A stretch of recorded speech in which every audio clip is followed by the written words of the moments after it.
lamentavelmente 2h41 ela dentro da via central Posco de um acidente bastante grave na altura de Maquinanta Macorina, se me não te equivocar, um acidente frontal. Mas hora que os meus colegas na da praça não podem constatar que a pessoa tem dificuldade para ralar o ceia.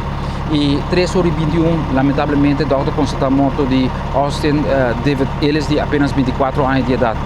Se você vai mostrar agora que tem investigação andando do Departamento Técnico de Corpo Policial, conjuntamente com o Departamento de Tráfico de Corpo Policial e todo o jefe está presente aqui na a pessoa aqui está personal de corpo policial mesmo? Sim, lamentavelmente um colega de atraco time que faleceu e para colmo resultado também um colega de corpo policial.